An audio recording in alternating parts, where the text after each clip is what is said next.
Muhammad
dan lain-lainnya untuk masuk ke dalam organisasi kependudukan Jepang.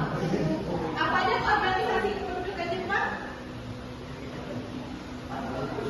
Ada putaran, ada jual, apa lagi? Coba lagu kamu punya ada Ikai. Jadi bangsa Jepang itu menarik tokoh-tokoh nasionalisme Indonesia untuk masuk ke dalam organisasi buatan mereka untuk supaya bangsa Indonesia itu juga mau masuk ke dalam organisasi yang mereka bangun. Jadi untuk menarik simpati rakyat Indonesia pula. Jadi bangsa Jepang itu seakan-akan bilang kayak tokoh-tokoh besar kalian aja masuk ke dalam organisasi kami, ikut mendukung kami. Kenapa kalian juga? Nah, di sisi lain untuk bangsa Indonesia sendiri mereka itu mau bekerja sama dengan Jepang karena supaya menarik gimana sih strategi Jepang itu kalau menghadapi musuh, gimana sih taktiknya, apa sih kelemahan mereka. Jadi para tokoh nasionalisme ini masuk ke dalam organisasi mereka ya karena supaya nggak ada perlawanan bersenjata yang dapat membunuh banyak rakyat-rakyat Indonesia waktu itu. Jadi masuklah. Di antara organisasi buatan Jepang itu ada Persatuan Udara Rakyat atau PUTRA. Terus ada Chuo Senki. Jadi PUTRA ini dipimpin oleh para Soekarno, Hatta Ki Dewantara, dan Kiai Haji Mas Mansur atau Empat Perangkat. Ya tidak lain orang-orang ini itu masuk ke dalam organisasi Jepang supaya mengetahui gimana sih strategi orang Jepang gitu dalam menghadapi musuhnya. Terus ada Chuo Senki.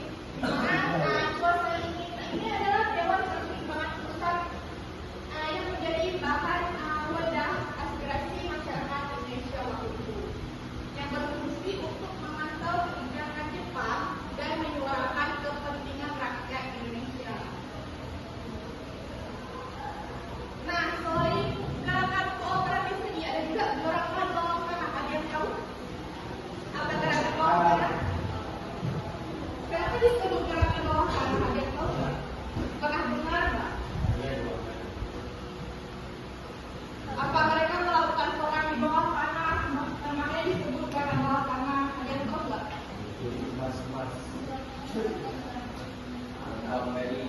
Jadi perlu diingat ya, tidak semua tokoh nasionalis itu ketika matahari terbit mereka itu harus membukukan setengah badannya kepada matahari. Ada yang tahu kenapa? Untuk menghormati apa?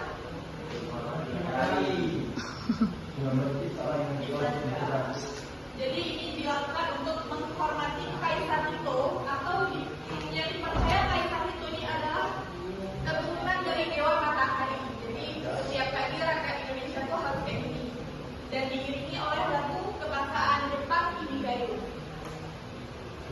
Karena inilah muncul pemberontakan dari negara daerah seperti Aceh dan Singaparna untuk melakukan perlawanan bersenjata. Pada akhirnya di Tengku Abdul Jalil ini meninggal, dia wafat dan Singaparna ini juga dihukumi oleh dan Kiai Haji Zainal Mustafa ini juga dihukumi oleh Jepang.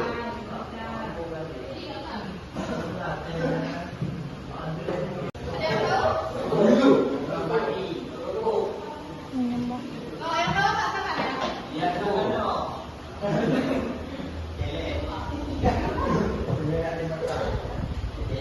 Pokoknya hal ini menantang agama. Jadi makanya para ulama itu kayak, ayo kita perang aja lawan Jepang. Itu nggak ada di dalam agama Islam, nggak ada yang kayak gitu. Apa itu? Bukan fikusko. Intinya membungkukkan setengah badannya. Ada yang tahu nggak apa itu? Yuk.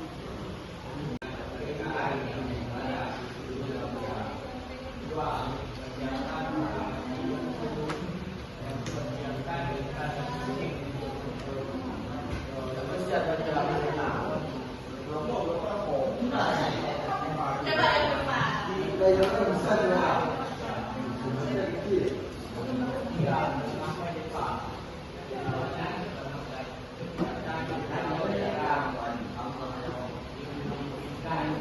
Sebagai daerah di Indonesia.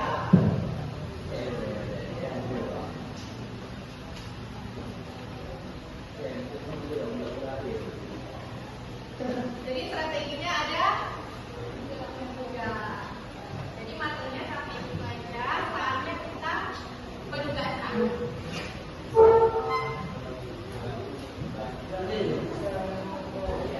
Kalian ada kelompok? Ada berapa kelompok? 4. Semuanya duduk per kelompok ya.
Yang pertama dapat hadiah.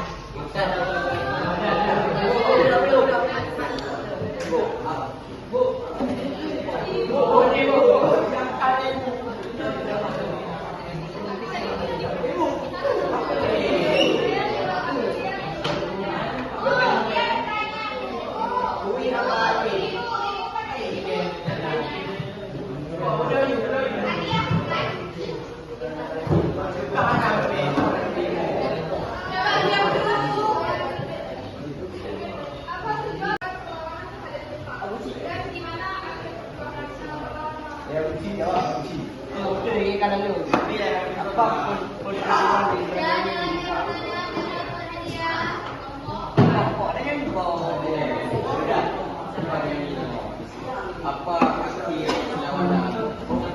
Gimana arti perlawanan? Kenapa letak arti perlawanan suatu itu?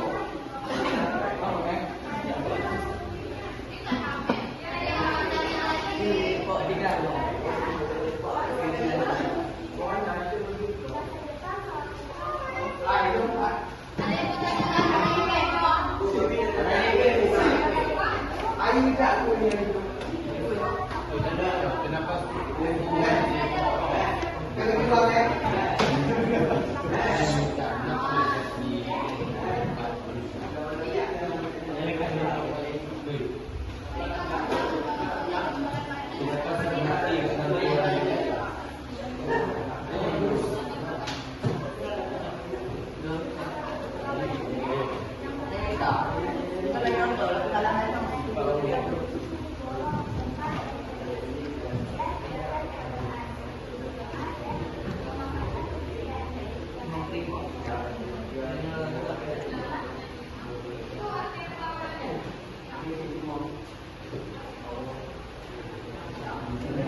Berarti yang limau juga.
Pasukan Nimrod mendapat pendataan dari pihak Nimrod ditangkap oleh Jepang. Selanjutnya penanganan dilakukan oleh 11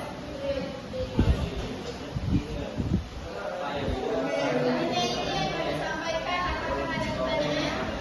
Silakan.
Nah, jadi bangsa Indonesia dalam melawan atau mendudukan Jepang di Indonesia, bangsa Indonesia ini membuat 3 saksi perlawanan. Apa aja tadi? Perlawanan apa? Komunikasi, wacana, oke. Jadi materi kita udah selesai. Untuk pertemuan selanjutnya kita bakal ujian bab harian. Jadi kalian belajar. Minggu depan kita ujian tentang kependudukan Jepang di Indonesia. Jadi